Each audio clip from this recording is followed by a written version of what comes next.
basically going to show me. Oh, we're live. So this has gone live now. This is just a test. This has gone live. Sorry. Was that your audio, was it? Yeah, it was, yeah. Oh, it's going to live. Like, no, I don't want any more trouble. It's doing me head in. This is a learning curve. I will say this. So let's have a look on here. So there's literally no way to share.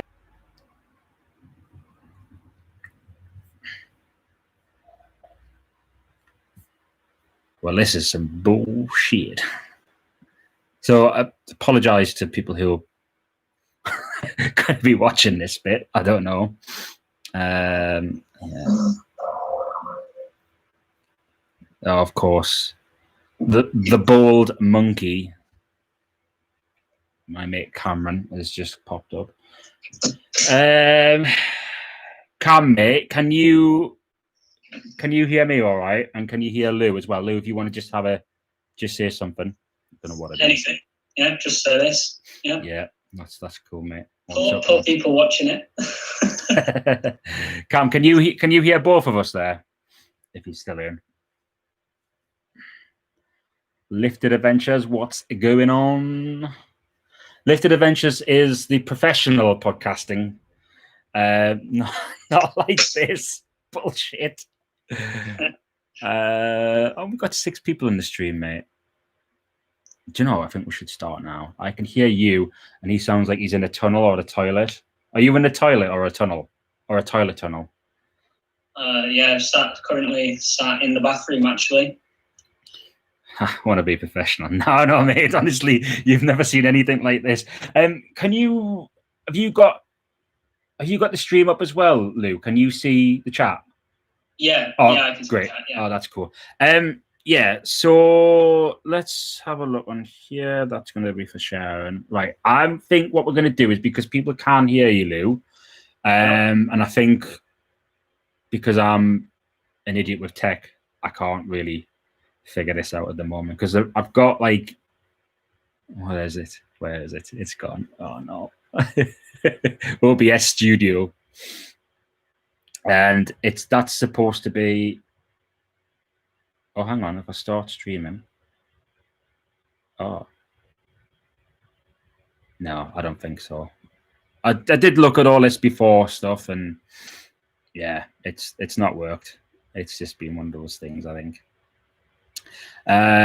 Give us 2 seconds, and I'll just double check this. Okay, that. Yeah, I think what we'll do is we'll get all video the next time, and we'll do this. I'm going to do a little bit more research into it, because I have no idea. It's just yeah, it's an impossible thing to do, I think, to be honest with you. I'll have a chat with Casual Mountain Biker, and he will fix everything for me, because he's a wizard with these type of things. If it's going to fail, then you're doing great. Thanks so much, dickhead. Anyways, I think what we'll just get started then, I think, to be honest with you. I'll turn this up. Let's see. Should be. There's my mic sticking in here. I got I got coffee on my microphone as well, so every time I'm near it, I can smell it. You're not getting any feedback off me, are you? No. That's your on my screen, is it then? No, I'm not getting any feedback from you, mate. I think it sounds all right. Should be good. I'll just angle that down a bit more. Right. And then this will get progressively worse as it goes on, I think. Anyways, we are a little bit early. There's, yeah, a little bit early. So we'll get started. I think for those of you who have seen this before in the past, you'll have seen the old Northern Rider podcast and stuff like this. I kind of wanted to relive those glory days and bring them back again, but in a bit more of a casual manner and not the podcast at all. I just want to kind of just do like a live chat and get people involved and talk about all sorts of things mountain bike related and stuff like this, or anything that's worthy of talking about within the community and stuff like this. So I've got Mr. Pedal Slip himself, Lew. You'll have all seen his fantastic work before. How are you doing, mate? You all right? Yes, yeah, very good. Yeah, thank you for giving us a shout again. It's all right, mate. Quite happy to do so. It's always nice to talk with other people like yourself and get things involved and stuff like that. You know, it's what it's all about, really, I think. So, you've been out on your bike much, or you've been kind of pedaling around a bit?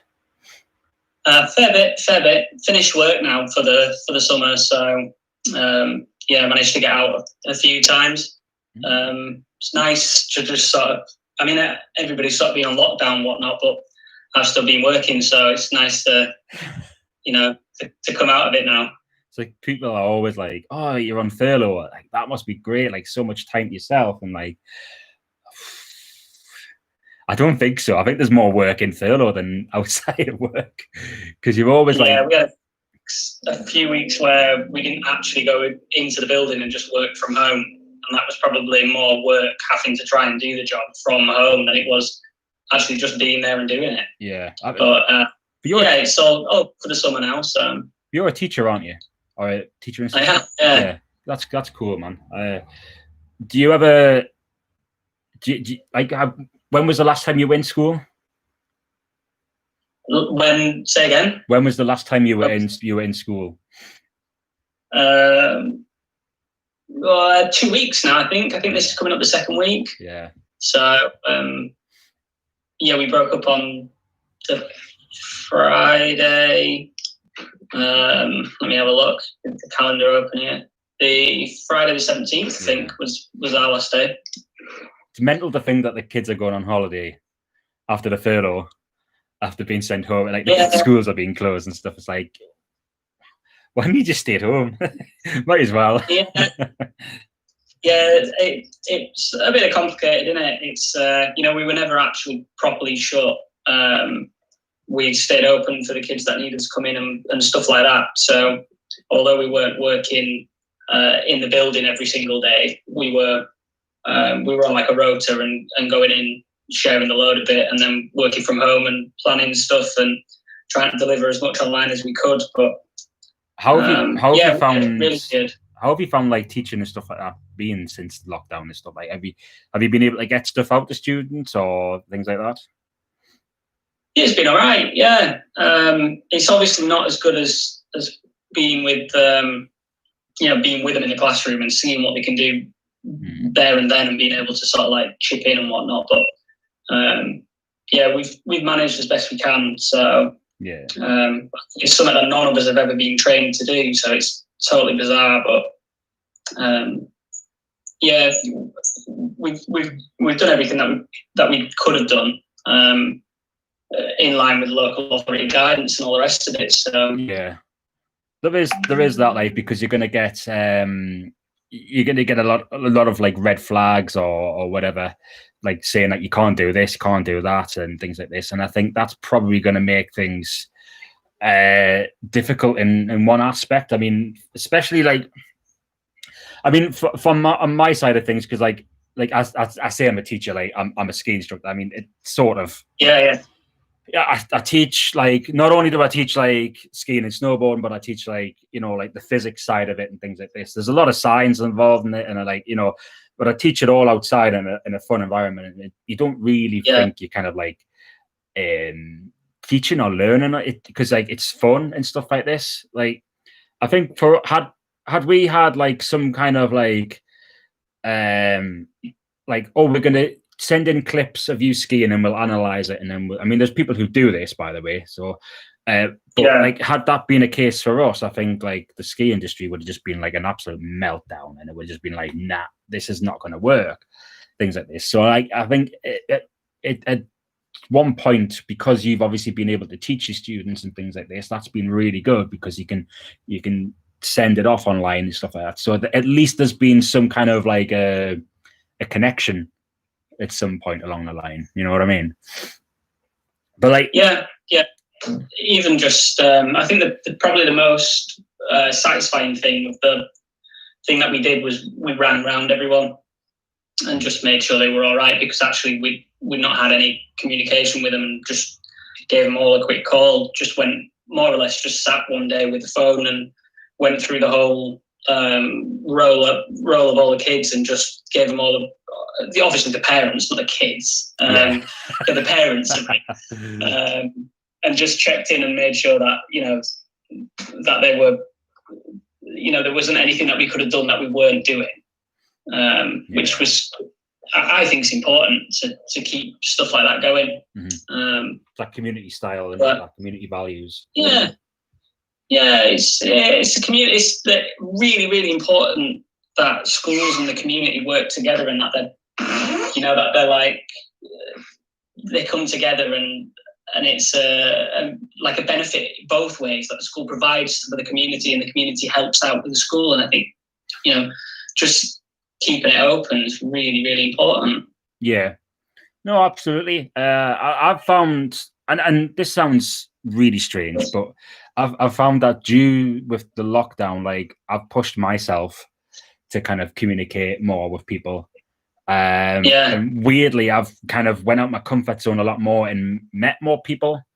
Like since like the restrictions have been kind of lessened a little bit and stuff like this, like I've met like if you look on some of my videos as well, like you see like Ryan, who I've met, and I'm doing a project with The Hills Have Eyes. It's like some other guys who have kind of originally built the trail, like the hidden trails that I kind of went to, and that was really good, because like usually I'm quite happy on my own. I'm quite like I wouldn't say a recluse. I'll go and party or go to the pub, or I'll go out and stuff with people, but I'm quite happy with my own company a lot of the time, especially when it comes to like filming things and stuff like this, and you think like I want to do it my way, like set way. And I found like today when I was like filming with them, because they're new around us, and like my whole schedule of like what I like to do, like how to record things and stuff, goes out the window completely. I'm like a little bit disorientated. So I was just like, oh, like, okay, I'll film this, I'll film that. And then I was like, I don't know where I am now. I'm a little bit lost. But do you find that it's made you appreciate, like, getting out on the bike and meeting up with people and stuff a bit more then? Because when I always ride with the same group of people, there's about 5 of us that don't all ride together necessarily, but that I would like reach out and say, oh, I'm going to go ride there this weekend. Do you want to tag along? And it sort of falls that I ride with usually the same couple of people, like 99% of the time. But as soon as we were told, like, oh, you can't travel, although we weren't told to travel, it was like super frowned upon, wasn't it? Like, don't travel to go ride your bike. And then, like, you can't meet with anyone from outside of the household. As soon as we were told that we weren't allowed to meet, it was like, it's that like reverse psychology thing, isn't it? Where you go like, you're not allowed to ride together. I want to do a massive group ride. Yeah, where's the loophole? I've been wanting to do group rides like a lot more, like since the lockdown, because like I can't do it. But like, thing is, like for me, like I eventually got home from Austria, and like everything was just like, look, don't be an idiot, do what you want, but within reason, and just like take it easy, chill out, don't buy all the toilet roll, and everything's gonna be fine. And I lived in the middle, like it was a place called Hermagor, which is like in very, very south Austria. It's like half an hour from the border to Italy, in the car. So it's like you've got everything there that you want. You've got mountain biking, you've got skiing, you've got, like lakes, you can go kayaking, you can go climbing, anything you want to do, like it's all there. But it's like people were just like, well, I'd say like the mass majority of people, there's like older people who live there who never saw all the way through the season, but weirdly came out when it snowed, and I was like, crazy old people. And then you've got like these sort of like super like triathlete sort of types who are just like mental, who are just like kind of climbing up the mountain to get up to do a bit of skiing and then come back down again. And then you've got like the people who are just like nice and chilled, and the kind of there's a massive huge collection of people who live there. And it's a really nice community and stuff like this. And then everyone respected each other. That was the thing. There was 4 supermarkets there. And I went in, and there was one day, literally one day, where we went in, and it was just like they were literally like panicking to stock up the shelves. And when I say that, I would say like they were 98% done. There was a few things still left to go on the shelves, like a few cucumbers or whatever. And they were just like, I've got to get it done. I've got to get it done. And people were walking on going, what's going on? What's going on? And it's like, you should see the UK. Yeah. Oh yeah, one day. Yeah, we had about, I don't know, probably a full month. Yeah. It's meant like the British public. I feel like I said to the one of the guys who owns the building that I was living in, I said to him, I says I will give the Austrian people credit where it's due. Like, you guys have handled this absolutely beautifully. Like, you have not done a thing wrong. And his face just lit up as the pride of Austria. Like, the eagle was coming off him, and he was turning red and white and red, and he was just loving life. That like people were thinking that the Austrian people handled it well. Like, they did, to be honest with you, and they got out of lockdown fairly quickly. My colleagues who live in the same town, and they were just like, oh yeah, we're going off to Italy, we're going on holiday and stuff like this. I've got a family member who he's posted over there with the military, and he's living in Italy, and he's like, oh, off on holiday, it's great, loving life. And I'm just like, geez, like, we can't do anything here. Like, we're the naughty child, you know, the naughty kid you get at school, and you've got to like tell them off. Everyone, like, you know, like Austria's like the SWAT who's always doing their work on time and getting things done, very efficient and stuff like this. And then you've got like the UK, who's like the slightly dense one at the back, who's just like doesn't care about school or anything. But that's like literally me, you know. So it's like, yeah, no, it was weird transition coming back to the UK. Because I went from like calm, peace, tranquility, walking in the woods where we had wolves and bears and stuff like this, and deer and all sorts of crazy shit. And then it was like, people are going mental and fighting each other over toilet roll here. Yeah, so when you got back then, were we in full like lockdown mode, or were we on the way out of it by the time you got back? So when I got back, basically it was May. Yeah, it was like kind of like middle of May. Right. April, May. Yeah, it was middle of May by the time I got back. Bearing in mind, like, I'd been stuck there since I've been there since January, and it was like beginning of March, we all lost our jobs to the virus. So we went from that point there to like just kind of taking it easy.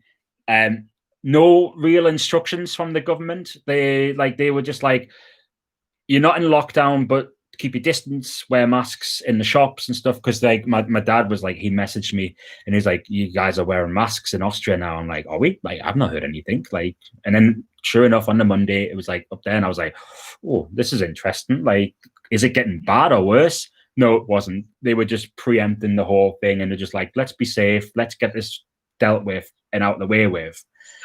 And then like the UK was just like, see what happens, whatever, you know. And, you know, I came back, and it was just like, it was pretty much, I would say there was restrictions starting at some point, and I don't know what the restrictions were. I can't really remember, but I do remember like Boris Johnson giving out I think there was the daily talks, the daily press meetings and stuff like this. I was watching them, checking them out, whilst I was away and stuff like this. But then I think it was kind of like you can't go to other people's houses. Like those sort of restrictions were starting to kind of be talked about and stuff like this.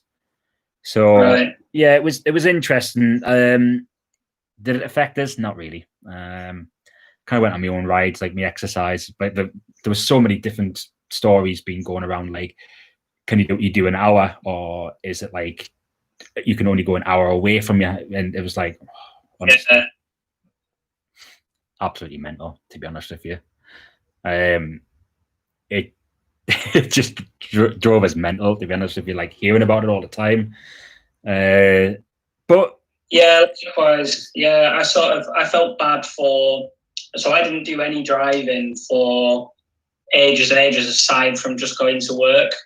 And I bought the gravel bike in that period instead, and just rode out from the house the whole time. Yeah. Until they sort of said that you can have like group meetings outside so long as you maintain your distance, and then was like, okay, I think I can probably load the car up and go for some trails now.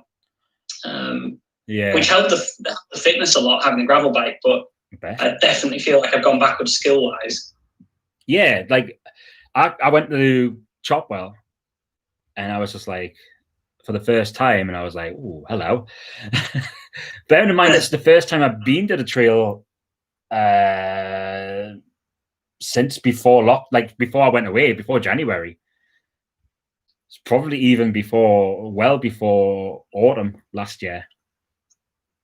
Because like obviously I went away and I was like, oh God. How do you find when you come back from sorry, it sounds like I'm interviewing you now and I'm not, but I'm interested to know. How do you find coming back from like, your winter season away? Because I'm guessing there's probably not that much way in sort of like mountain biking when it's really deep snow. So how do you then find coming back? Do you pick up where you left off, or do you have like a whole 6 weeks relearning all the stuff that you had dialed at the end of summer before all the trails start getting wet again? Yeah, kind of. I think for me, because I'm quite an active person anyway, so like sports and stuff like that, always kind of like it feels natural to us. I take a lot of well, I think they call it muscle memory, but I don't think it is such a thing really. Yeah. I think it's more like when I get back into it, like it takes a little bit of time just to adapt back to the bike again. But like after like a day or two, like I'm pretty okay, like in where I'm going, what I'm doing, and stuff like this. So like it's all right. It's not too bad. The main thing I'll say is because obviously, like with the altitude that I'm living at, compared to the UK, it's quite a big step. And it's normal for me, but I do find that when I get back, like it's like I've been altitude trading for like 6 months, and I come back and I'm just like, that hill was absolutely Everest when I first started, and I come back and I'm just like whoosh, straight up. It's so much easier. Maintained and everything over the snowboarding or skiing or whatever, won't it? Yeah. So it's not like you're going to suffer the fitness. I just wondered the bike handling side of things, but the bike does feel weird. Like it's a bit lag. It does feel weird for the first like sort of week or so, and it's like I always get like these kind of like is that my tire going flat, or is that my suspension? Like I get that generally, but like it's a lot more when I get back on my bike. I'm just like, is this spongier than before? Like, does that need servicing? Like, is that going to snap? Like, what? I don't even know what my bike is anymore for like the first week. I feel the same way about cars, but on like a long journey.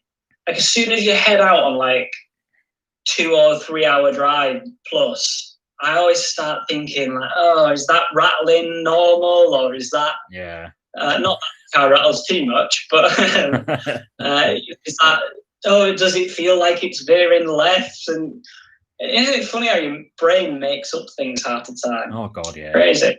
I do find the one thing that is often given to us when I get back is like my body changes a lot, because with the skiing, I'm often using my shoulders quite a lot and my legs. So because I'll tend to do quite a lot of hill climbs around this area. There's a couple of hills which are quite big. I've done I think it was like a 1,500-meter thingy on Strava and stuff like this, and I was like, that'll do for some training to get back into it. And I'll do some leg exercises, it's like very ski racing specific sort of stuff, which is kind of like weights progressional, like it's downward weights going through your leg on one leg, and then things like this, strengthening stuff like that. So that does help. And then when I get like over there, like I'm not as bad. It's just like it takes it, like working outside up there all day, like it wipes it out. There's been many a times I came back in my uniform and just literally just went on my bed and just passed out. Yeah, it's hard work, but at the same time, it's incredibly fun. And I think that's what takes out you, because you're enjoying yourself like quite a lot as well, which is really strange. Yeah. But yeah, like my shoulder, like especially like my shoulders kind of do broaden a lot, because like I'm often, if I'm doing skiing, like I'm planting a lot. Like if I go, especially when I go free skiing, because like me and my friends, we ski quite fast and hard. So if you compare it to, say, for example, like watching some of the pros like Ben Deacon, Ollie Wilkins and stuff, you see the speed that they're going down some of the trails. Yeah. Like it's kind of, I would probably put it somewhere along that line. Like because that makes it sound like I'm saying like I'm pretty professional. Like I've been skiing since I was like 3 years old. Yeah, so and to be honest, you'd be pretty good at it, because you know, if you're training other people to do it, then you've got to have some sort of knowledge in the first place. I mean, you've got to be fairly. The levels that I've got for it are above the average, so they're relatively high anyway. So which is, you know, that's just the fact. I mean, I'm not just sitting here bragging, because there's people who are way above me, and there's people who've been doing it a hell of a lot longer than I've been alive, and it's like, Jesus Christ, like you see the skill. But we tend to tear it up a lot, and we're doing like pole plants and stuff, and like it's very much like it's a downward like this, so it looks like I'm just kind of, you know, wanking off a horse or something, but it's very much like the along the top up here. Now when I put weight on, like I'm quite top heavy, like it goes on my face and then it goes like to my chest quite. It's very like, you can definitely see. I mean, if you look back through some of the videos, you'll see the change. Because we often, there's not much to do on an evening, because it's a very, very quiet town. We often end up having a drink anyway. And so we're having a few beers most nights, and then like that turns into a few more through the week and stuff like this. And you're very tired, so you just kind of making, I wouldn't say crap food, but just quick food. So yeah, the weight kind of does go on a little bit. Also, you're not doing as much exercise as you think you're doing with skiing. Like as knackered as you are by the end of the day, like I don't think you burn that many calories, to be honest with you. I don't know. I need to look into it a little bit further, but it's one of those things where like my body does tend to change a lot, and then when I come back to the UK, tend not to drink as much, and then I'm doing my exercise. I do my exercise over there, but like I do like half an hour every day, and then I'm cycling up and down hills and stuff like this. So like I kind of tend to lose a little bit of weight more in the summer. Well, you lose body fat anyway, really. But yeah, that's a strange one. But have you found that you've lost any weight, put any weight on over the Corona period? No change for me. I'm pretty standard, to be fair. My metabolism just eats it up. So no change at all. You look never had any change at all. It just is what it is for me. Yeah. Oh, I honestly, like, I think if I even look at chocolate, then I put like 6 pounds on. I'm just like, my body's like, stop it. Yeah, I get like a lot of people at work and stuff say, oh, you're so lucky, and you're so lucky that your body you can eat whatever you want. You can have, you know, like you can have a McDonald's and then a Domino's, and you can do, you know, eat all the cake and not put anything on. And It kind of is a bit like that. I don't feel very good after it though. I'd sooner eat better and feel better, but yeah, I tend not to fluctuate too much. Just standard, really. Yeah. But I find that, like, with mountain biking, it's sometimes I feel like it's doing us the world of good, and sometimes I feel like it's not done anything for us. Like, isn't like not weight loss in general, but general fitness. Sometimes I feel like I need to do like a lot more, and then I'm just like, oh well, I should probably rest a bit, and then like I'm just like back on the beer again, and it's like that vicious cycle. JD Rides, good evening. How you doing, man? We've got more people in the stream, so just to fill in. Sorry, make one. No, I was just saying I've just seen a few more have just jumped on, which is good to see. Lovely stuff. So basically, what we're doing on this stream is it's similar to the old podcast sort of format, but we're just kind of keeping it casual, where we talk mountain biking.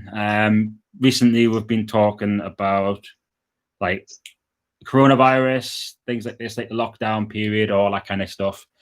Probably should talk about bikes a bit more, really, but there you go.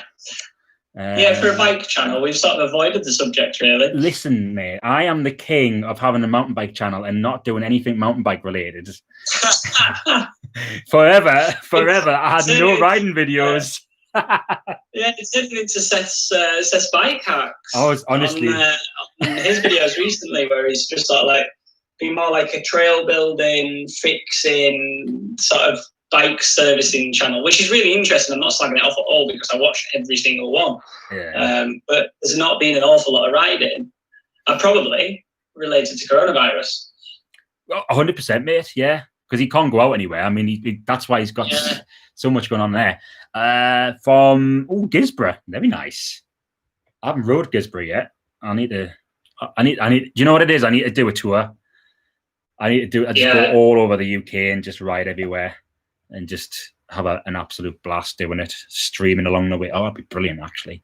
Like, the motorcycle diaries, that kind of thing. Just like do a whole tour everywhere.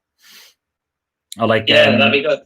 What was his name again? Who I did Obi-Wan? Ewan McGregor. Long way around, was it, or something like that? Yeah, that'd be brilliant. Just a motorhome, just going around, riding everywhere on the bike.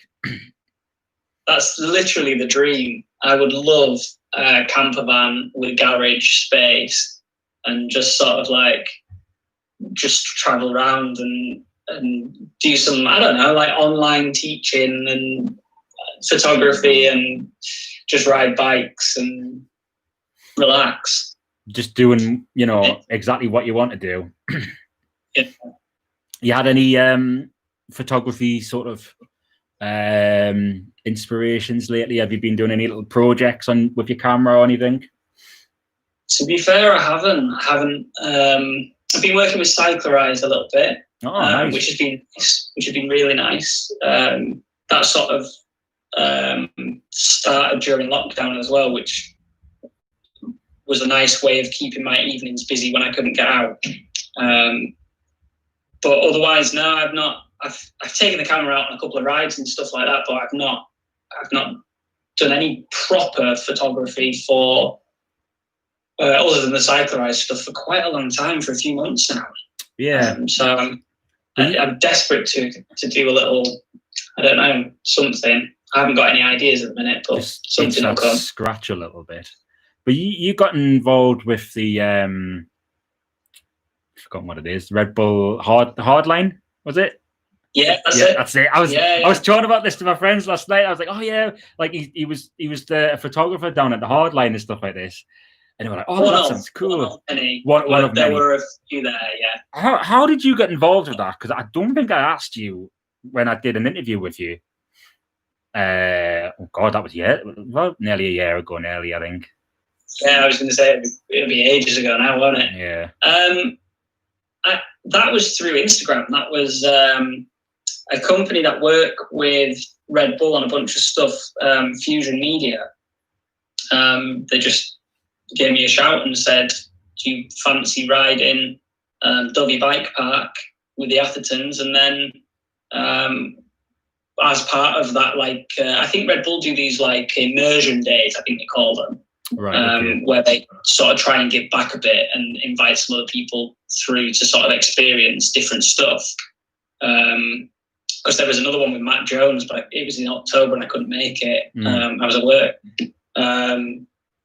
So yeah, they do these like immersion days, and they just gave me a shout and said, do you fancy riding the new bike park? And with that comes a trip to Hardline in September if you want to go.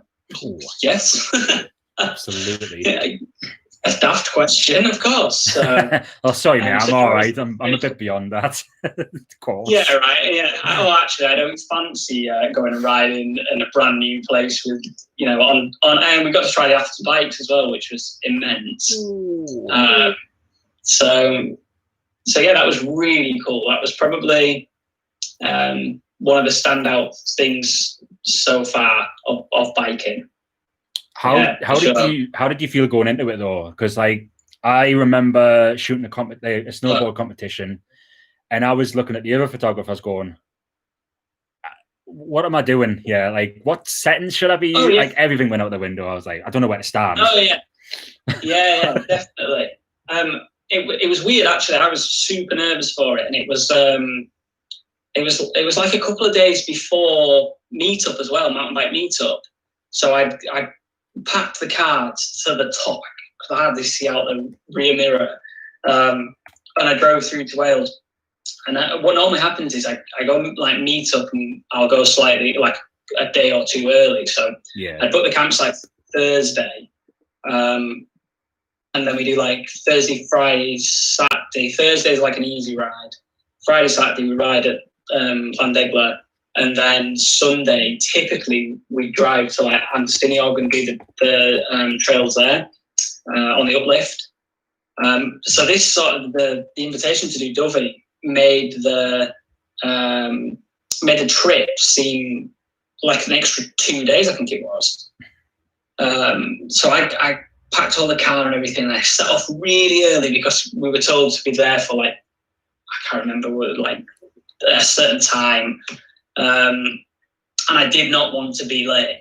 Yeah. Because I thought I can't miss the uplift or whatever. I didn't know whether we were going to be at Dovey the whole time. I didn't know what the setup was going to be like. So I was like, I'm definitely not going to be late. So I was the first one there. It was like there super early. And Dan and G were doing warm-up laps. And they'd got the Land Rover out with the bike trailer and they're doing these warm-up laps and everything. Yeah. So I pulled up, got out and sort of introduced myself a little bit. And they said, oh, get in the Land Rover then. We'll take you to the top and then you get to see us sort of like set off. Leave your bike in the car, but just get in. So I got in and we're driving up to the top and they asked and said, so how come you're here? And I said, to be honest with you, I don't know. And they said, so who are you then? And I was sort of like said, I'm just, just me. Oh yeah, what do you do? Who do you work for? I work for the council. I'm actually a teacher. So like, well, how come you're here then? I said, Fusion Media reached out and said, they must have seen my Instagram. They reached out and said, do you want to come ride? And I said, well, yeah. So that was it really, which I still is so surreal to even think that, they thought it would be of value to have me there, which is crazy. And then Hardline was incredible. Absolutely mega. I went with Josie, my girlfriend, and we went together and we just we spectated really, but had the cameras in our hands. Yeah. And shot as we watched, and we didn't access anything other than the uplift. We didn't have to walk to the top. They drove us to the top, but other than that, we didn't really do anything that you couldn't have done if you were, with a regular ticket there. Yeah. Super cool, really cool. Oh, nice. So Does your girlfriend take photos as well? Does she into photography? Yeah. She's into it. She's no Instagram page or no website, or not trying to make anything of it. Just sort of snaps them, and the house is full of frames, and we frame the ones we like, and we change them out all the time. And it's a good thing to keep us both busy. Yeah, something we can share. Oh, cool, man! I've always, to be honest with you, I've always enjoyed your photography. Anyway, so I keep going back every now and then. I've just put just for, like JD writes, you don't have a YouTube channel, do you, Lou? You're not running that, are you?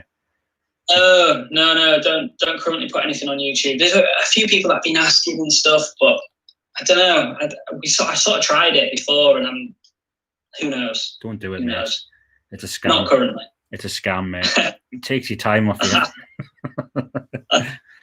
Yeah. So I've put your Instagram up on the chat there, so if anyone wants to check out your work as well. Yeah, I mean, thank you. It's very like the way I would describe it is, it's like you have that lifestyle element within mountain biking, but it's just like you pick out like the best details. Like I don't know, like when you kind of like you imagine a photograph in your head. If you're like looking at something, you're like, I wish I could just have a trigger button on the side of my head and just take a photo. That's exactly how I see like your photos. They're just like they capture like those moments like that you wish you could capture.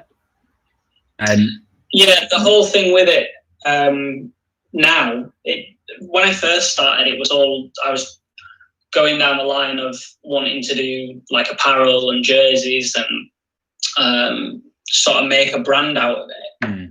But the whole thing of it now is just sort of like documenting the things that I can scroll. It's for me, basically. Yeah. It's so I can scroll back through and just see my memories and go, oh yeah, I remember that was a really good day. Or it's sort of not for anybody else, really. It's just sort of for me. People end up coming back anyway, though. That's the thing. Like, nice. People do come to it, and like I'm not a reader.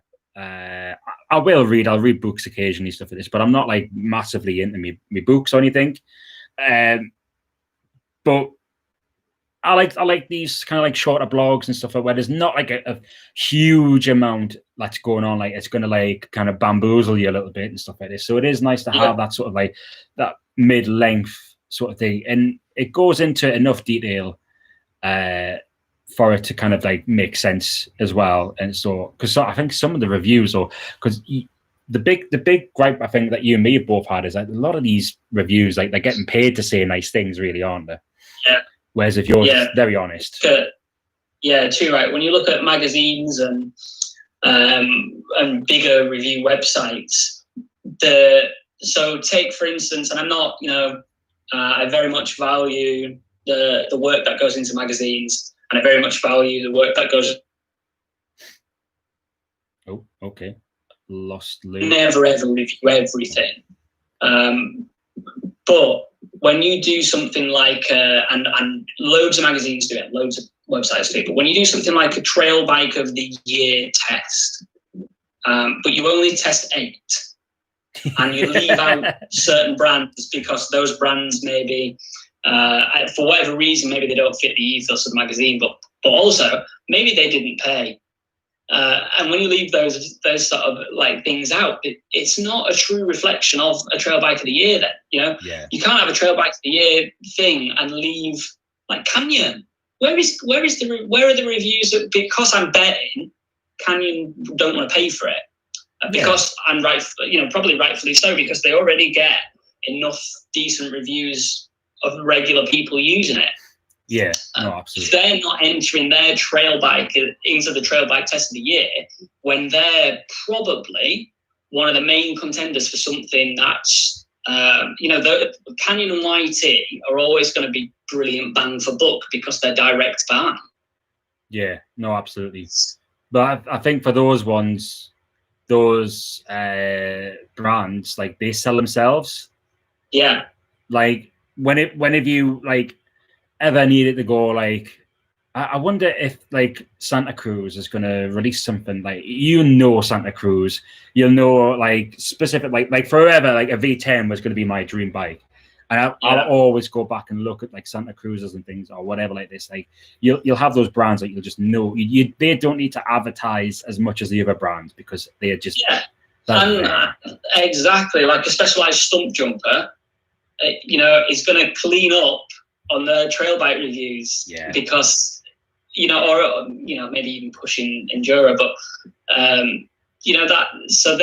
but if they're not included in that, say 8 select bikes, then I don't know. Maybe there's a whole process, sort of to select the 8 in the first place.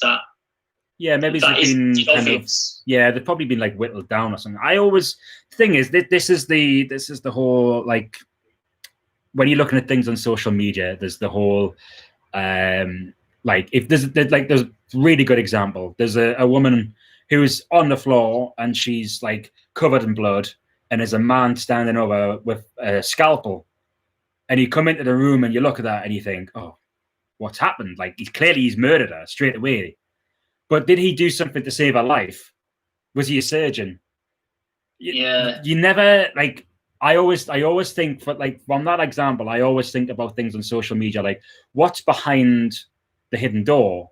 What's behind door number 2? Like, was there a reason why they only, like you say, like there's a reason why they only selected those 8 bikes, etc. Like, And I would really like to know about that as well. Like, it's not even that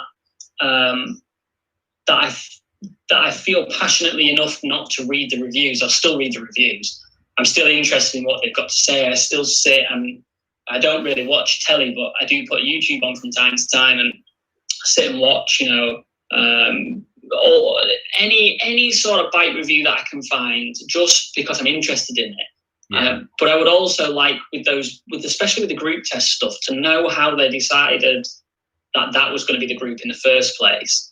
I'd be interested to know how that process came about. Is it just the 8 that paid, or is it that we started with 15 and we knocked the stump jumper out because of the price, and we didn't bother with the 50-10 from Santa Cruz because we knew that they were going to update the frame, and we didn't bother with that bike because this. But these are the 8 that we've selected. I'd be really interested to know how that 8 came about.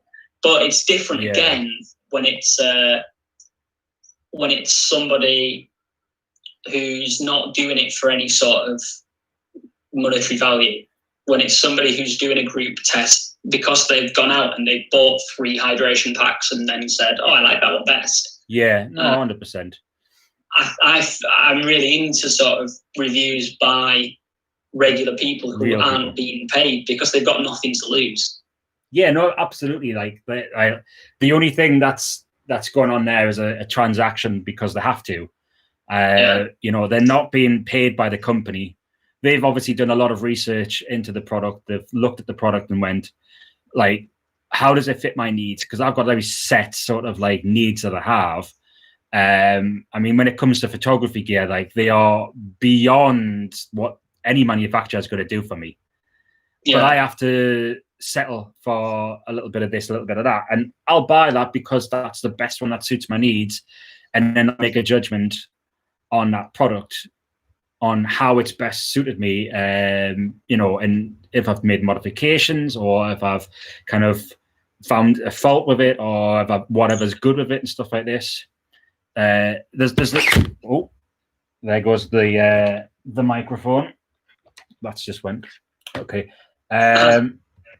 But there's a lot more to like the product side of things than meets the eye as well. Like, especially like, because I think photography does help a lot, especially, like you look at food photography, it makes it look good. Yeah, and then you want to eat it. Yeah, exactly. It's the same with it's the same with like all the product photography, like you do as well. Like you make products look good, and it's like, well, actually, I really want to buy that now because that photo looks really like banging, Yeah. Although if I end up reviewing something that I don't like, the picture probably will reinforce the fact that actually it might look all right in the picture, but the reality is, read the words as well. Because the reality is, it's not brilliant. That's the massive thing, like, because you see so many people who will look at like articles online and they're like, okay, I've seen the headline. The headline's like, man jumps out of burning building or something, and people are like, oh, he's an idiot, he's jumped out of a building, etc., etc. Like, people don't read the full story and they make assumptions on what they've literally just seen, like the first glance, which is kind of sad, really. Like JD writes, I'm just getting a proper camera myself. Any tips for shooting bikes for a beginner to photography? Ooh, this is a good one. Yeah, I like that. Shooting bikes is hard because they move. So it's not something that you can just say like you do this setting, this, that, and that. It takes a lot. Yeah. I would straight away, I'd stick it in shutter priority mode, and I'd crank the shutter up to I don't know, 1/650, even all the way over to like 1/1000, depending on the light. 100%. Crank the shutter speed really high. That'll freeze the motion. And because bikes are difficult because they move, they're not difficult to shoot. I mean, also, if they're not moving, then you don't need to crank the shutter speed super high. Absolutely. But if they are moving, put the crank the shutter speed up, and especially if it's your first proper camera and you're still learning all the settings and stuff, then maybe just stick it in shutter priority and just worry about the shutter speed for now. Manual shooting is, for me, I find, is a lot more fun. I like playing with it all myself and knowing that. And obviously the camera's giving me a leg up, but as much as possible, it's the settings I've put in that have helped create the picture. But it's a bit of a juggle when you're first learning it. That's all the experience that comes in there, because then when you first start with manual, you're like, why does that number do that or whatever, and you get so lost in it. Yeah, I always found that the aperture number decreases, which lets in more light, but the ISO increases, which creates more light. And like that's the opposite. It's very confusing. Very but actually the number decreases, but the hole gets bigger for aperture. Yeah, but you play with it. The more you play with it, the easier it gets. It's like anything, practice, isn't it? Well, this is it. I would say, especially for like shooting mountain bikes, like I would say like the focus, getting your focus right. Yeah. Picking a point where you're gonna be able to get like the best shot. So like don't have like a straight, when someone's riding towards you, it's straight. I mean, that getting stuff like that, like a very boring shot to look good, takes practice. But get an action shot somewhere where they're going to be going around the berm or like hitting a jump, something like that. Like I would say like that kind of thing, because it makes it look a little bit more dynamic, and you can kind of like, it just, you feel a bit better about yourself. Yeah, for sure. When I'm out, something that I like to do, which will probably buy from purists, will probably get a bit of a bash here. But I like to shoot really low aperture and compensate that with an incredibly high shutter speed. Yeah. So that I'm letting the right amount of light in. And what tends to happen is I freeze the motion probably a little bit too much. But for Instagram, you're seeing it on a phone anyway. And so like most of the time, it's less than half your screen size. It doesn't matter if you can't see the full range of motion.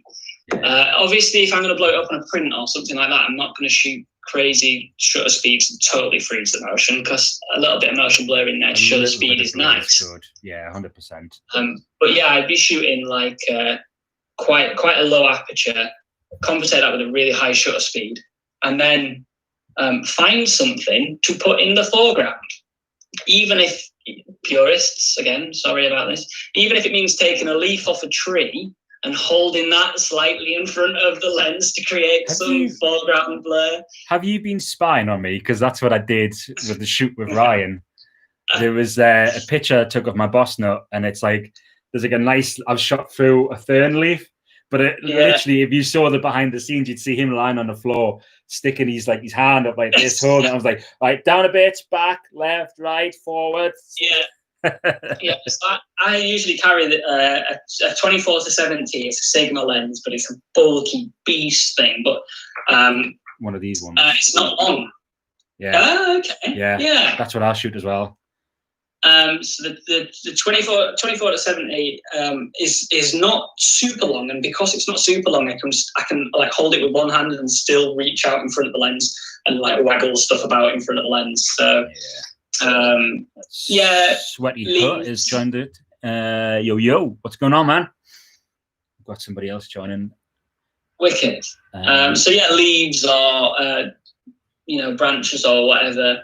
Ideal if you don't actually have to pick them. I like great if you can find the angle where there. So a lot of the stuff that I've just put up recently when I changed the color setting on my pictures on my Instagram.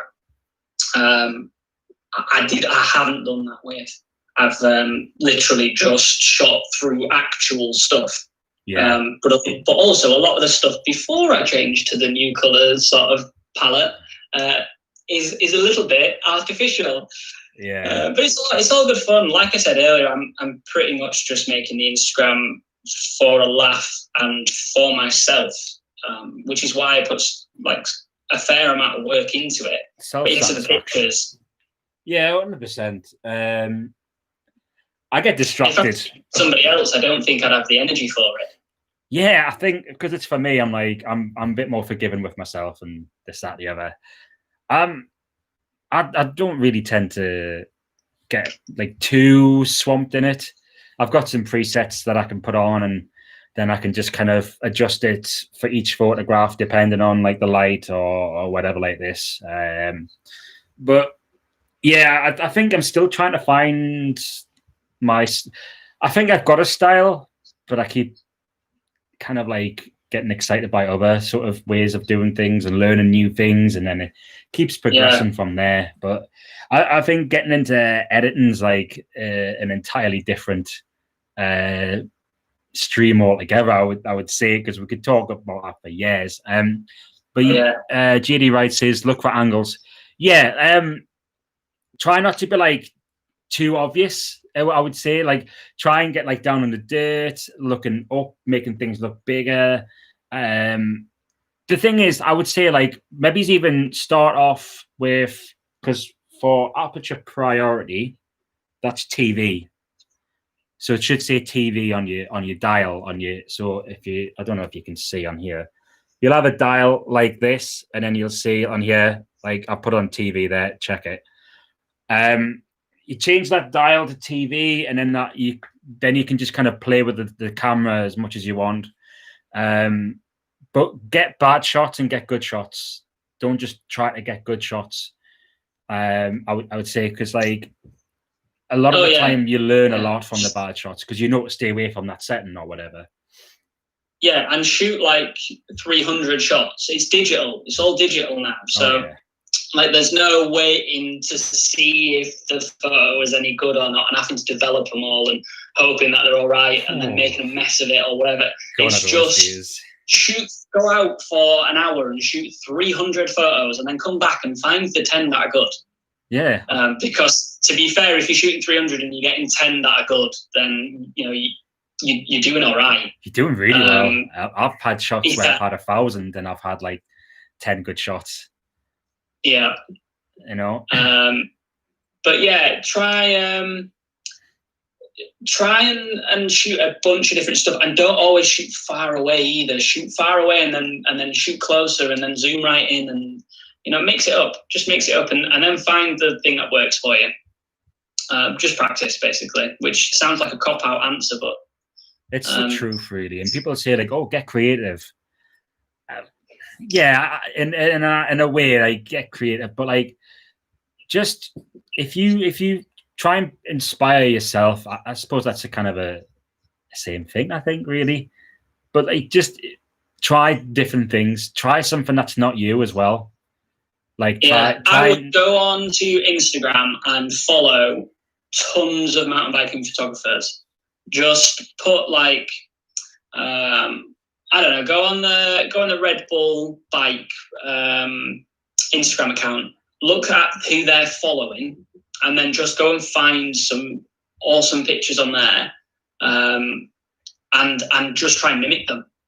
Just think, oh, there's a shot looking down into a berm and the rider's coming round. Great. Ask your mate to bomb a berm and then try and replicate that. Or, looking up through a nice, snaking set of berms up to the rider at the far end. There's shots out there that, there are no uniquely good ideas anymore. There are only recycled, excellent ideas that people have already done. So, but you can replicate them on the trails that you're riding.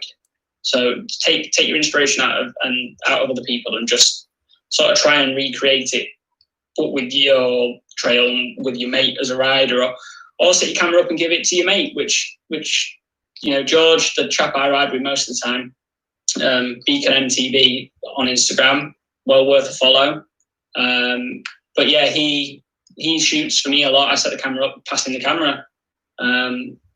Which is fab. Get your mate to do that and get some bangers for yourself as well. Yeah, no, absolutely. I would say the main thing for me is like when I'm out on rides and stuff, I'm always taking photographs of other people. Mainly because I don't want to hand over my expensive camera to someone I don't trust.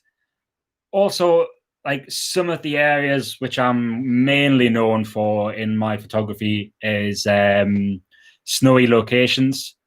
So I'm usually kind of like strapped to the side of like a cliff. I've climbed up something and it's very difficult to get to for that particular shot. 9 times out of 10, there's always a difficult obstacle that's going to be there to get to it and stuff. So that enables you to have a better looking image artistically.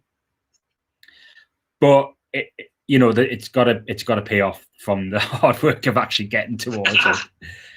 Mountain biking for me, I would say that it's a little bit easier on getting to a nice spot to shoot from and stuff like that. Because like when you're in like waist deep snow, it's awful. It's so difficult. Especially UK, there are the mountains that we have got.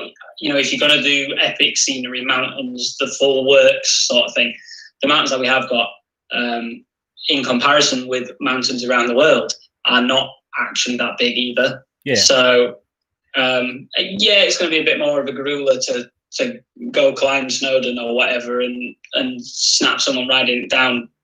But even Snowdon's sort of not huge. Yeah, I've often wanted to kind of head up to the Lake District and to get some wild camping going with the bikes and have some beers and like start getting a few bits and pieces like a campfire going, like the usual kind of like life adventure sort of thing. I mean, yeah, I did see one of my friends gave us a link to a guy who rips the piss out of all of these Instagrammers who do like lifestyle sort of like outdoorsy kind of things, because the pitch their tent like on the edge of a cliff, and it's like, why would you do this? And he sits there like, and he takes all these cool photos, like they're really nice photographs as well. And it's just absolutely hilarious. He just takes the piss out of them because he's like, why would you sit here? Like, it's just because it's good aesthetically for the shot, but you wouldn't really sit there. And it's just so funny to see like these like kind of like really fake outdoorsy type people as well. There's a lot of shots as well, which, like you say, if it depends what it is that you're doing, isn't it? I suppose if you're going to do like, if you're shooting for trying to, you say like an article on like how, I don't know, Lake District's best camping spots or whatever, and then you pick one that looks mint, but isn't actually that good of a spot for whatever reason, that photo doesn't belong in that article then. But if you're just doing it because it looks cool and you just want to take some wicked shots for I don't know, for a frame in your house, then I don't know, I kind of feel like, and edit it as well if you want. You know, sit in your back garden, shoot out, you know, go to the back of your tent, shoot through the door hole, and then take out the door hole and replace it with awesome view. You know, if that's for a frame in your house, whatever. If it's interesting and it's fun to do, then so be it. Yeah, I've seen that. But that shouldn't then be used to advertise that tent, let's say, because that's not real. Yeah, 100%. Horses for courses. Transparency. Yeah, exactly. I want to see the actual truth. I want to see if someone's going to buy me something, like, for example, like just going on tents. Like, I used to work in an outdoor center and I used to sell tents to everyone, and people were like, what about this tent? Well, actually, there has been issues with X, Y, Z. I always tell people the problems as well as, like, because I'm not going to sit there and go, fantastic tent, it does this, it packs itself and all this kind of stuff. I'm going to tell people the problems of them as well. And then, because same with bikes, like, if you buy like a 10 grand bike, there's not going to be the all singing, all dancing bike. There's going to be issues with it. There's going to be issues with the components. There's going to be something's going to give or whatever. You know, it's very much like that kind of transparency is what I'm kind of like really wanting to kind of like put into the world. Like, a lot of my, like, anything that I do review on my channel is very much my honest opinion and stuff like this. Like, I don't appreciate someone who has taken something and they've been paid and they go like, this is amazing, it's fantastic. Is there any problems? No, I haven't seen any problems. It's really good. Go and buy it. Like, I don't want to be told like to buy something and it turns out to be a crap product. You know, I was always very, very honest with my sales pitch. Like, I wasn't a salesperson at all. I was very much like, look, mate, if you're thinking about going camping, like, this one's a little bit lighter, but you're going to let more water in. This one's not going to be as strong or whatever. This one's shit in the wind and things like this. Like, like, that was very much our sort of like sales pitch. If you people want cheap stuff, because there's a market for people. Like, the pop-up tents, they're great for like festivals and stuff like that. We catered for everybody, but when the people who were coming in to do expeditions somewhere, they're going to go off into Norway, into the fjords. It's going to be super light, but it's not suitable. Yeah, exactly. You know, like MSR tents, absolutely fantastic, really, really good. Are they good for the UK? Are they bollocks? Why? Because they were set up and they were designed in Arizona. And why do we know this? Because you can look at the design of the tent, you can see that there's an outer, which is designed for a bit of rain. But if you take it off, it's designed to be like, the tent is designed to have the mesh. What you have, the inner on most UK tents, that was the outer. They only added the outer part for the UK market and stuff like this. So people were like, oh, wow, MSR, like, great tents, but designed for like Arizonian deserts and stuff like this. And it's like, well, it's not going to help you when you're in the Lake District and it's pissing it down and there's gale force winds. Mini tornadoes the Lake District gets. I was up Helvellyn a long, long time ago, and I was hiking up it with my friend, and I got hit by a mini tornado, like, you know, the really tiny ones. And I was like, I'll walk through it, it'll be funny. And it went bang, knocked it straight on my back.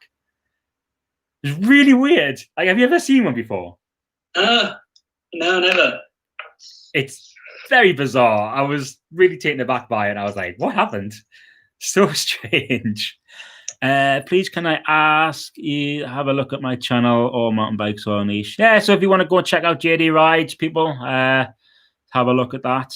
I'm assuming you can just click on his little thing on there, I think. Or if you want to put a link in the chat, mate, that's cool by me. I don't mind. We're all in this together.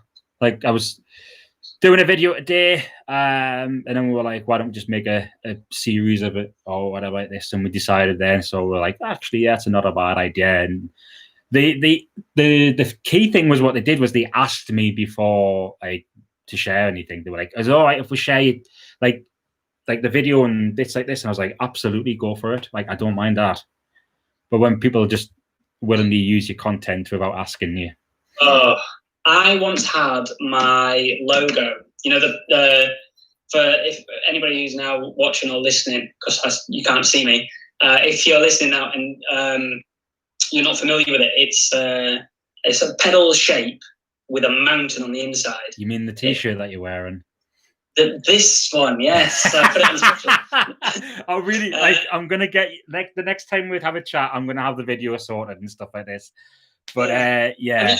I mean, I was saying to you earlier, I even tidied this room earlier, and just so that we could do the video. But anyway, the logo, the pedal with the mountain in, which is, in my opinion, better than I'm making it sound. But that was used by a race. A race had handed out some beers with that logo on. What? I can't even remember what race it was, but it was somebody on Twitter that Dan Castro, I think it is, on Twitter. He sent a photo through and just said, "Have you allowed your logo to be used?" Like, what? Absolutely not. No. So yeah, I got in touch and they were very apologetic, and who knows? They told me that their designer had come up with that logo. Of course. And they apologized that it was very similar. And it wasn't very similar. It was the logo. Yeah. It was exactly the same. So they apologized and whatever anyway. And they tweeted it out on the race thing. I'll have to dig it out and send you it through. But I want to see that. Yeah, I couldn't believe that they just totally stolen my logo. It took me hours to design that thing as well, and that's probably the one I'm most proud of ever. As a graphic designer as well, because I do graphic design, I can understand your pain. The amount of time you spend like looking at a square. I mean, I must have done about 500 sketches of various different pedals and mountains and how to merge them together. And the initial version had writing on it as well. Yeah. And that was the one I was using for a little while. And then I ditched the writing and went for that and refined it a lot. And yeah, just to out and out have it stolen. I mean, I've done a lot of like web and logo. That's pretty much how I paid my way through uni when I was at uni. Yeah. But I've never had anything that was just being like, yoink, just straight out stolen, put on beer that was handed out at the race. And used. Almost free advertisement. Oh yeah, not an issue if they, like you said, not an issue if they'd have asked and said, "Can we also link? Like write your URL on it or whatever." Yeah. Yeah. Whatever. Fine. But to just take that and use it, it's just like, what? I've had a few photos stolen. I was talking to a guy in a group a long time ago, and it was a photography group, and he posed a question like, how do you know if someone's stolen your property, your photographs and stuff like this? And then people were just like, you might not know, blah, blah, blah. And then this guy was like, use this website and you can check. And you can basically put, I can't remember what it was. I think it was you upload the photograph.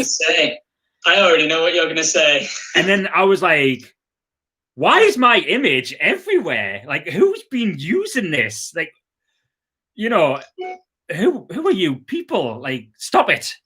It was just so bizarre to see it like posted somewhere and someone was like, yeah, I took this beautiful shot. And I was like, no, you fucking didn't.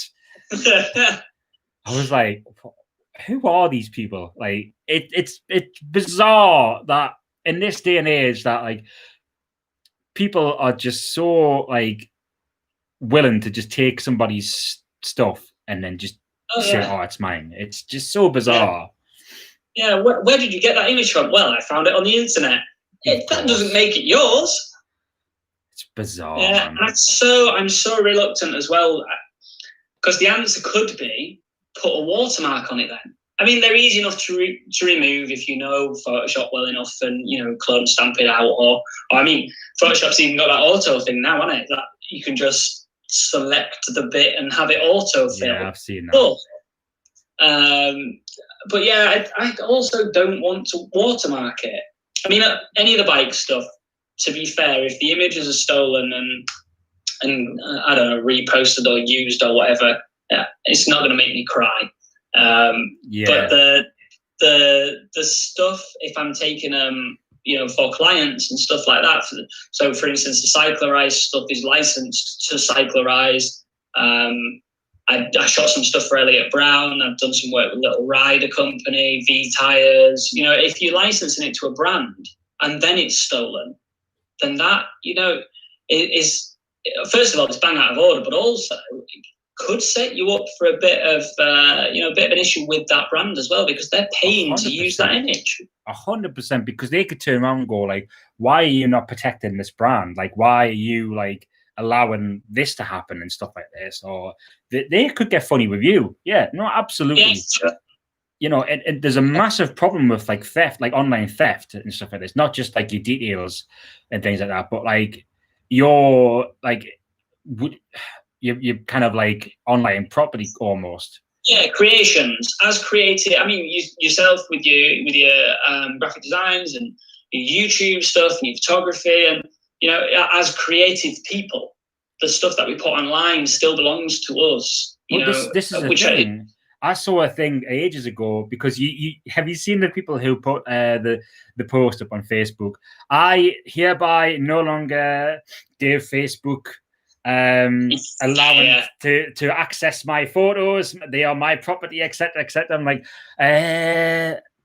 no. You signed an agreement with Facebook when you set up the account, etc. Yeah. But your photography, your pictures when they go on Facebook and Instagram, they don't belong to you anymore. I read somewhere that was the case. Intellectually, it's not true. I believe it belongs to them, because you've posted it and you've agreed to the terms and conditions, which nobody reads. Whether this is absolute codswallop or this is true, I can probably believe that it is true. But the images belong to Facebook due to some way, because you posted up, it's public, etc. Because anyone can access it, etc. I don't know the ins and outs of it. I would like to read a little bit more about it. I'm not bothered by it. Because I hold. I would, I need to have a look into that then. I wouldn't be surprised if they have in their. I mean, they'll definitely have in their terms and conditions that they are licensed to use, share for whatever thing they deem fit. I don't know if it's a transfer of ownership. That's probably what it is then. A transfer of ownership. Because otherwise, if they're not licensed to use and share and blah blah blah, then they'd not be allowed to have that image on their website anyway. Yeah. But I need to. I mean, if it is a transfer of ownership, that well done, Facebook, for becoming the largest supplier of stock photography in the world. Yeah, exactly. Forget like all the other stock photography places, like Facebook. Just get on there. I tell you what, if that is the case, and they now make millions off that, this is intellectual property right here, and Zuckerberg owes me some money. Yeah, mate, we could be rolling in some dough. Can you imagine if someone actually went to court and was like, "You need to give everyone money that the stuff you take," and we end up getting like a check for the post for like $6,000 or something? They'd be like, "Oh, get a new bike with that." I was just about to say 100% new bike. 100%. Like, I really want a gravel bike. Ever since I saw you with your gravel bike, I was like, it's just reinforced it even more now. I wanted one beforehand because I want to do like bike tracking and stuff like this. But when I saw yours, I was like, getting it. Yeah, it's pretty cool. Just, I mean, there's no mountain biking trails rideable from my house at all. Yeah. zero that I can just nip down the road to. They just don't exist. And there's not any sneaky woods that I could go out and have a build in myself. There's some not a million miles down the road at an old quarry, but they're not. I can't ride to them. Or I mean, I could, but the ride there and the ride back would be longer than it'd be worth. Yeah, same for me. So having a travel bike just means that I can sort of like just get out from the. I have a road bike as well, but it's so uncomfortable. I hate the thing. So that lives on the turbo train in the garage. I didn't pay a lot for it. I paid £50 for it, so I don't mind leaving it on the turbo trainer in the garage. So that lives on the turbo. The gravel bike means that I can get out from the house, which is nice, because everybody's got time for a little ride after work. People make time for excuses. Yeah, and I'm guilty of it myself. Of course, I don't ride every day. 100% I am as well. Especially when I'm making videos, like there's a lot of times where I'm like, I can do it tomorrow. Like I've got time tomorrow. Like it's Wednesday. I've got Thursday and Friday to finish the editing. I can get the video up. It's Friday. It's like 11 o'clock and I'm like, balls. You know, that's happened a few times. It's just making the effort. It's just putting it in, really. I don't know. I've found it's not getting any easier with the channel. Yeah. Like now I'm not like, it's not a case of I'm running out of ideas, but like I'm running out of like, sometimes you run out of a little bit of steam with things, especially when you don't see the results you want. That's the morally sort of like the morale crushing sort of thing. It's just very like, I only got that many views. And I think like, yeah, I made a video and put it out and I've got the views. If I didn't make the video, I wouldn't have any views. So 20 views is better than no views. Yeah, that's right. That's totally true. I think the first part of like YouTube is so hard as well. It's that initial bit. I think a lot of it. So, how many years ago would it be now? It'd be like 2-3 years ago. George and I set up. George is the chap that I normally ride with. So we set up a YouTube channel under the name To the Trail, and we were putting out at one point 2 videos every week. That's hard work because it's for us. So it was like George does one and I'll do one, and then we can put out 2 videos every single week. And it got to the point where we were filming for the sake of filming, and the rides became not fun anymore because we were just going out to take the camera, not going out to ride the bike. So we cut back a bit and we said, well, we'll just do 1 video a week then, because there's 2 of us. That means one of us can have a week off. Yeah. So we did that for a little bit. But we found that, to be fair, we were making videos that we didn't really believe in. So there is a video on YouTube somewhere of a review of terrapins. Not terrapins, the little turtle thing. Terrapins. They're DMR Vault replacement pins. And I reviewed them because that week we had no plans for a video. And I thought, well, we'll just make a video about pedal pins. So we totally fell out of love with the whole process of it. And in the end, that was it. Split it off. I decided I wasn't going to do it anymore. George still has the channel. It's now under the name Beacon MTB. And so all those old videos are still out there on that channel. But yeah, and to be fair, that first bit of time, we grew it to 600 and something subscribers before I then bowed out and said, this is no longer for me because I've lost the interest in it. And I think it's up to 800 and something now. And I think since we split, George has ended up doing like 3-4 videos, something like that in the whole length of time. And it's probably been a year or so now. And it's grown on its own because all those old videos still bringing views and still bringing subscribers, even though there's no new content. It's weird that people are still subscribed to it, even though there's nothing being uploaded in like, you know, like so many years and stuff. Yeah. So yeah, strange. I like to think it's on the off chance that like maybe they'll come back, maybe one day they'll do more video. Maybe it's just a really loyal fan base that actually really enjoyed what we were doing. Super I'm strong sure optimism. Super strong optimism. Try to read through the chats. I'll grab a link. We're very close. No matter, we should sort out collaboration out. Yeah, absolutely. Always happy to do collabs. Yes, as the he's young finding kids do it it. difficult with his channel. Yeah, it is a few years. Yeah, very few views. Yeah, we sometimes had videos that we'd spent, 8 hours, 10 hours editing. Oh God. Filming. We'd go out for the full day with the camera, come back, and I, would sit for a solid 6 on a Saturday and then another 4 on a Sunday or something like that. Get it all edited and make it look.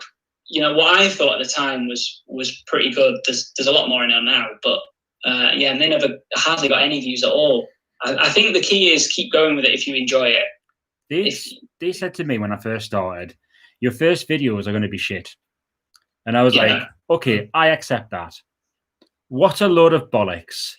If my first videos got the amount of views that I get now, like if I had like the videos I got from the first one now, I'd be into the thousands of subscribers, because my very sort of first proper video it's got 13,000 views on it now. Yeah, we made a video about Sherwood Pines, and because it ranks so highly, it's still, I think it's the most viewed video on what was the To The Trail channel, which is now Beacon MTB.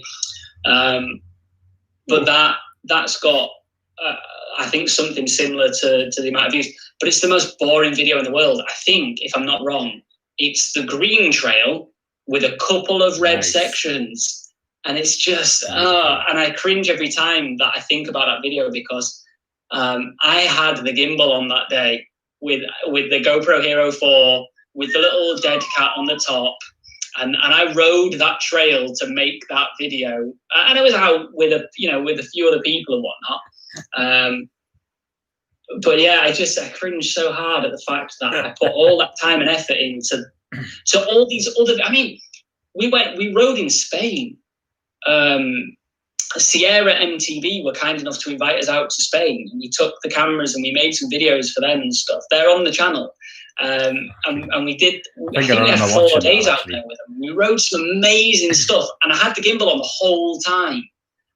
Which riding down Mias Mountains with a gimbal on was not a massively pleasant experience. And I hate wearing it, and I hate the bag, and I hate the chest strap, and but I did it because it was content. And those videos, I'm actually really proud of the riding in those videos, and they get next to no views. Yeah. But the Sherwood Pines one gets loads. Yeah, it's weird, isn't it? Half the time it's keyword optimization that breaks it or makes it. So my stripped axle video got about 545 views. It's like more than like, because forever I always made this joke, and we were talking about this at the start. I said, like, forever, like, my channel didn't have much riding in it. People were like, you need to put more riding in your videos. Like, can we see some more riding? I want to see riding videos. Like, that'd be really cool. Yeah, absolutely. And I do the riding videos, and I in my mind, I'm happy with them. I think they're all right. And I released them, and there's like nobody watches them. Like people are flocking to the other stuff, which is just me just being stupid with things like, for example, like the stripped axle. It's just so bizarre. So bizarre. Like the way that YouTube and it's not even YouTube, it's the way people think. It's so, I don't know. I'll never really understand the way people watch YouTube and stuff, because like I think that sometimes when I watch YouTube, I think I'm fairly like, I have a set channels that I'll go to and I'll watch content until it finishes, and then I'll go on to the other ones and stuff, and it's like so very weird. Let's have a look. We're on an hour and a half. Could probably do another 2 hours. because we can talk for England.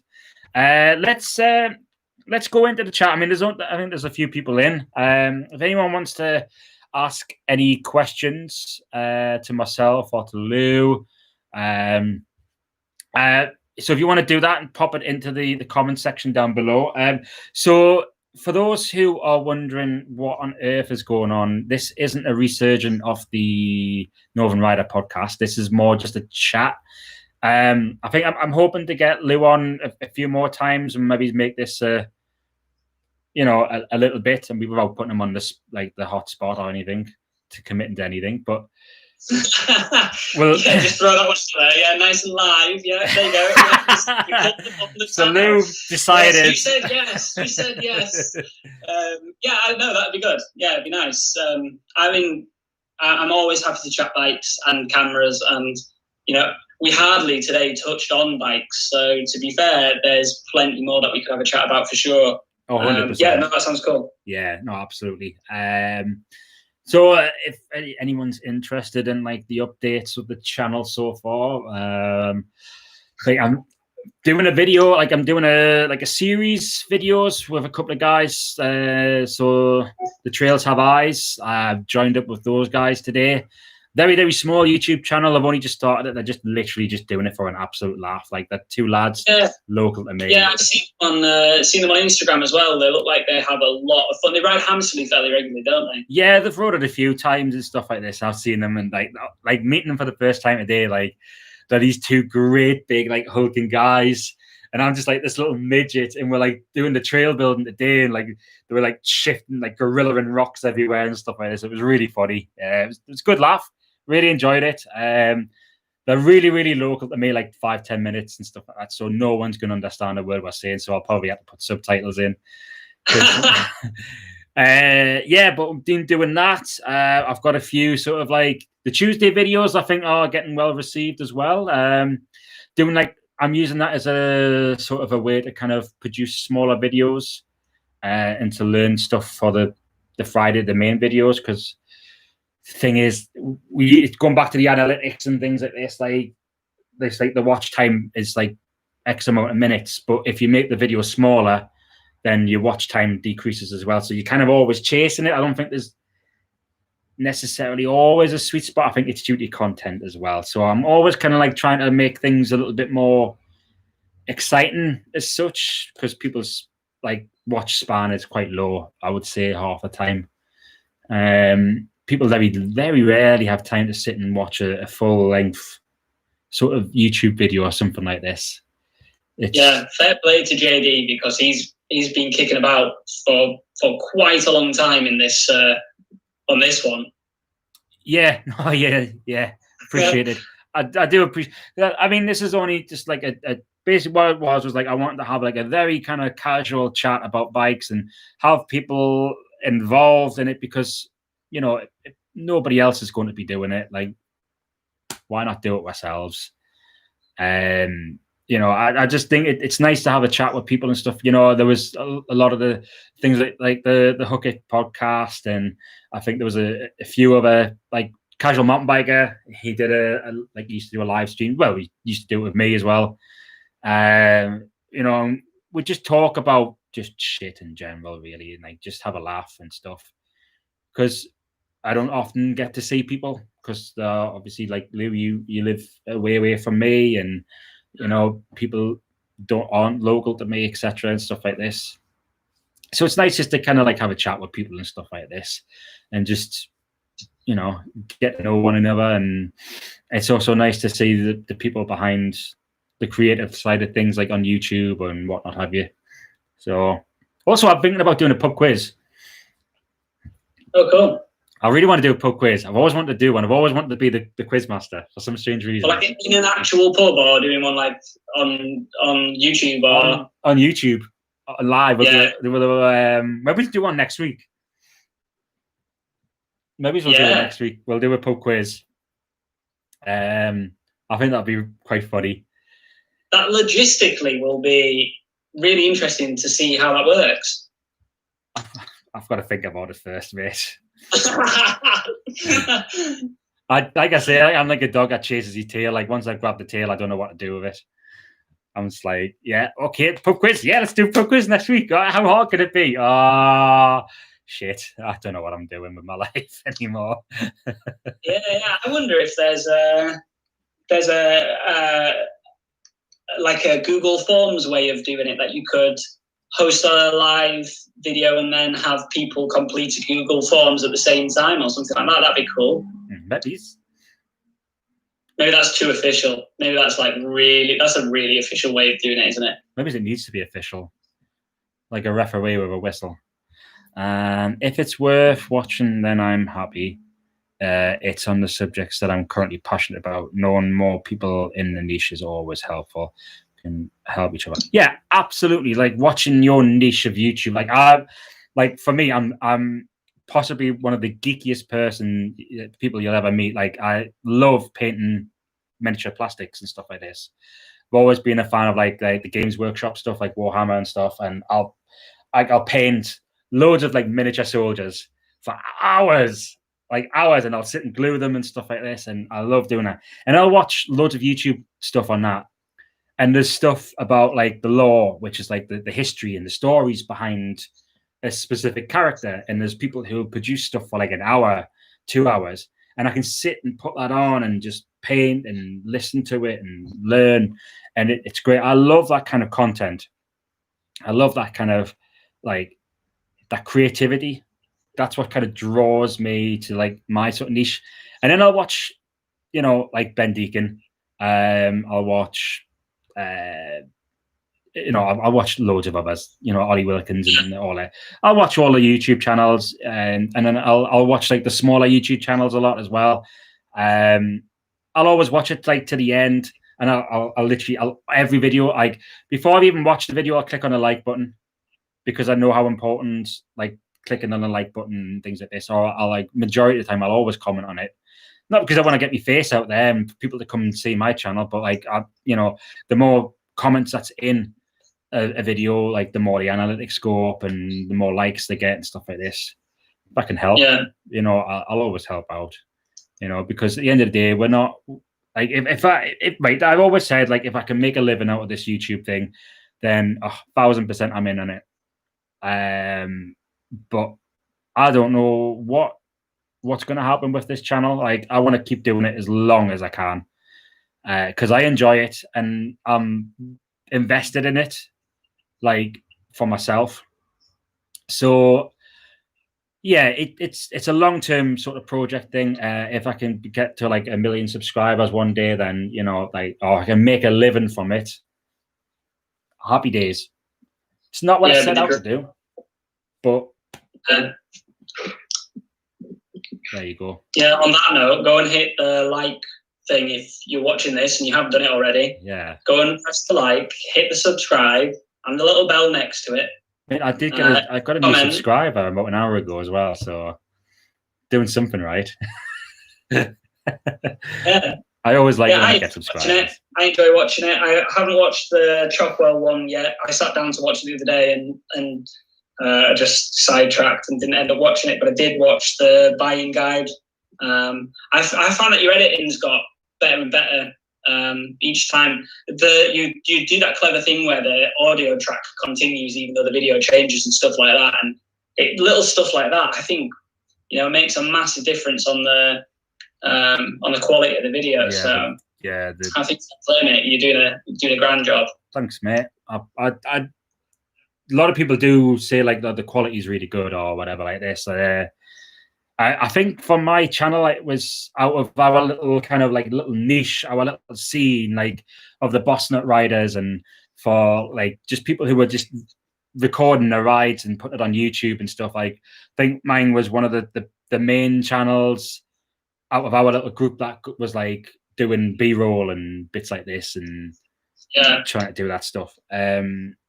Does it help the channel grow? Like, no, not necessarily, but it makes the videos look a bit better, I think. And look at BKXC Brian. He has zero B-roll, or he used to have zero. To be fair, I don't watch his videos anymore, but he used to have zero B-roll. Just literally stick the chesty on and off he went. And his channel's huge. Yeah. With no. Maybe that's what I need to do. Just become really boring and put a point of view camera on. Wouldn't be me otherwise. Horses for courses. To be fair, I like the point of view stuff less and less now. Yeah, same. It's just, I don't know. Sometimes you get a really good one. Sometimes you get a really good one and you think, oh wow, I would love to ride that trail. But most of the time, it's just watching somebody pedal around.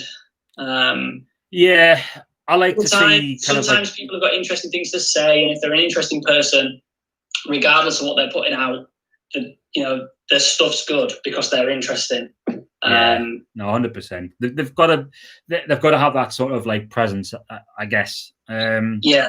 Obviously, people find myself interesting to some point that they subscribe to the channel and watch the videos and enjoy it. That always kind of really like it amazes me that people keep coming back. I often say in the videos that I really appreciate people are like, I'm still blown away by the fact that I've got this many subscribers and this, that, the other. And that's genuine because like I'm making stuff for me. Like I'm making this stuff that I think is a cool video. Like I'm like, oh, that would be a really cool video. I wonder if anyone's made that. Oh, I'll make that video.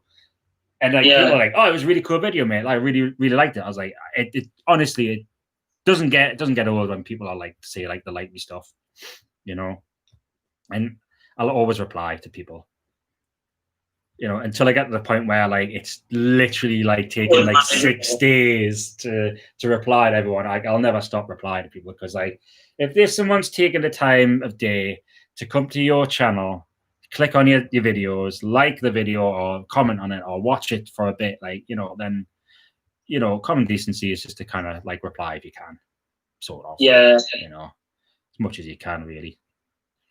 But yeah, no, it's getting there. We're growing. I'm looking forward to the future. I'm looking forward to seeing if I can try and get to like 1,000 views by the end of the year, or 1,000 subscribers by the end of the year. Like I think that would be a really, really nice goal. See what happens. Don't know yet. Yeah, so we're coming up to 1 hour and 40. Wow. We do talk a lot. Like I like to talk a lot as well.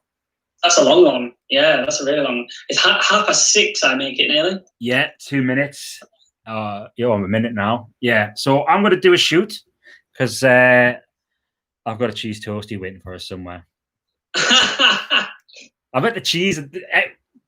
Everyone like I put a video up yesterday because I do like the little like snippet videos on Instagram, so people get a taster for the video. Everyone was banging on about the cheese on toast. Yeah, I was like, one up this morning because of it, didn't you? Yeah, I was like, well, look, if you want cheese on toast, I'll give the fans what they want. That's it. Yeah, the northern cheese on toast. Oh. I only put Liam Perrins on it, but I didn't have any, so I've been putting brown sauce on, which is me other go-to thing. Banging. Yeah, really good. Cool. Right. JD rides. I do POV for a little. I intend to do a trial of third person, the whole thing. Yeah, absolutely. But have you got a slide cam like me? The poor man's slide cam. That's what you need. I was surprised at how well that took off, actually, to be honest with you. Also surprised at how well it worked. It's banging, actually, to be honest with you. That's probably my best creation so far. Right. So yeah, I'm going to stop blabbing on now because it's 6:30 and you have all probably got things to be doing instead of listening to us gabber on about bikes and, well, haven't we talked about bikes really, have we? So thank you to everyone who has been in the stream. This is going to be the first of hopefully many. It's just a bit of fun, to be honest with you. I don't think we're going to have a set schedule. I think maybe try and keep it for every Sunday or something or whatever. I do like the title, easy like a Sunday evening. So we'll probably keep it like that, I think, for now, and we'll see how things go and stuff. Thank you very much, Mr. Pedal Slip. Lewis, thank you very much. Also, you've kept me entertained through this as well. So thank you so much, and thank you to everyone who's came in and commented and liked the. I seen we had a few likes on it as well and stuff like that. I know it's probably not been the. I don't know really. I think it's something that we enjoy. I think we'd like talking about this sort of stuff. So I think that's the whole point of it. We'll keep it like that, I think. Thanks for the advice, fellas. You are absolutely welcome anytime. Probably see everybody next Sunday, I would imagine. See what happens. Might just be me. Might be me and Lou. Might be someone else. See what goes on, really. Just something to do on a Sunday evening after me Sunday dinner, and I'm all like pot-bellied. Right. So I think we'll end it here. I think. Right. Thank you very much, my man. We'll see everyone again. Thanks for joining in. See you later. And